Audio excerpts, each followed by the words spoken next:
General Assembly 2021 concludes, UMNO is seen gearing up for the upcoming 15th general election. With us today is former MIC Secretary General Dato' Murugesan Davar to speak on the matter. Hello, Dato'. Hello, hi. Hello, Dato'. Hope you are well. Yes, I'm fine. All right, so recently, Dato' Sri Ahmad Zahid Hamidi gave a speech during the UMNO General Assembly. So what is your opinion on that? The speech was definitely upbeat.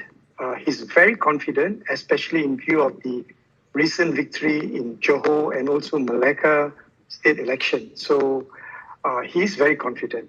At the same time, he has fired warning shots against members of his own party, coalition partners, and also component parties. So he has, he went as far as to call there could be traitors amongst friends. So a very confident Dato' Sri Zahid has called out on all parties, in fact. So that is important. And in a political speech, we need to observe what is said and also what is not said. So here he has supported, or he has declared his support for Dato' Sri Ismail Sabri as the Prime Minister. But at the same time, he has also called for a quick general election. It must be noted that in a general election, the party president holds the trump card because the candidates are selected by the party president and the party Supreme Council. So therefore, he'll have a lot of say in who becomes a candidate and the sort of government that's going to be formed. And Barisan, they are quite confident of going in on their own for GE15.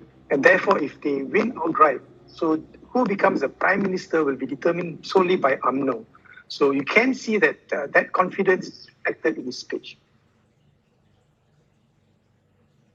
All right, so we can see that it's time to gear up for the upcoming 15th general election.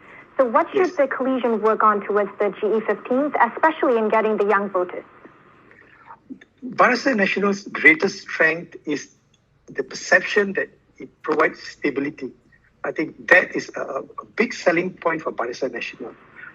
But the weakness of Barisan Nasional is often it's seen to have to feel older candidates whom do not perform that well in their ministerial posts. So therefore, Barisan Nasional need to select candidates very carefully. In fact, Zahid has mentioned that he's going to field many young candidates. At the same time, he must give preference for competent and clean candidates. So that is important, and that is one of those things that the youngsters are looking for when they go out to vote.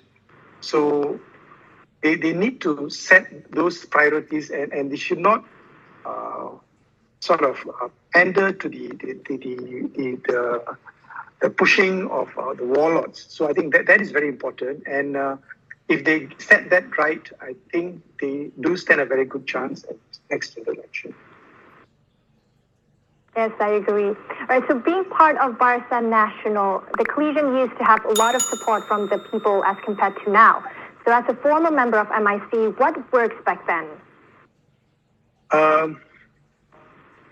The greatest weakness with Barisan Nasional is that it lacks the support of non-Malay voters. And if you speak to UMNO leaders and also grassroots, you will always put the blame on the component parties, saying that the component parties, especially MIC and MCA, not carrying their weight in the general election. But the main issue with non-Malay voters is that they see MCA, MIC, and back then Gerakan not having a say, an equal say in the coalition, and everything is being run by UMNO. So that perception, UMNO leadership especially need to address.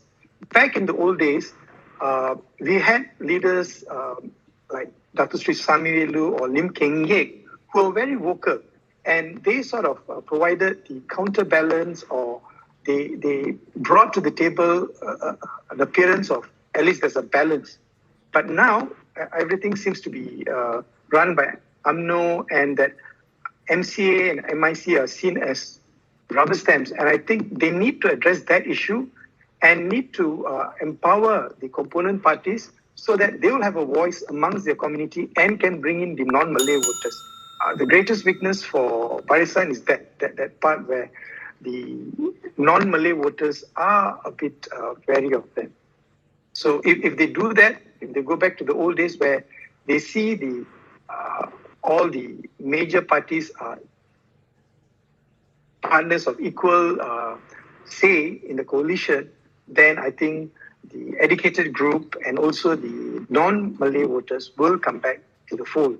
Right now, UMNO is stuck in the sense that they have to deal with Bersatu and PAS, and you can see a kind of backstabbing that's going on. It's not really good for UMNO. Back then, UMNO had their back when they were a solid coalition with MCA, Gerakan, and the parties from Sabah and Sarawak. So they need to go back to those days and give more say to the component parties so that they can represent their voter base better in Barisan Nasional. All right, perfect explanation. That is all the time we have for today. Thank you, Dato', for being with us for this short interview. Thank you. Thank you. Now on to other news. DAP veteran leader Lim Kit Siang today announced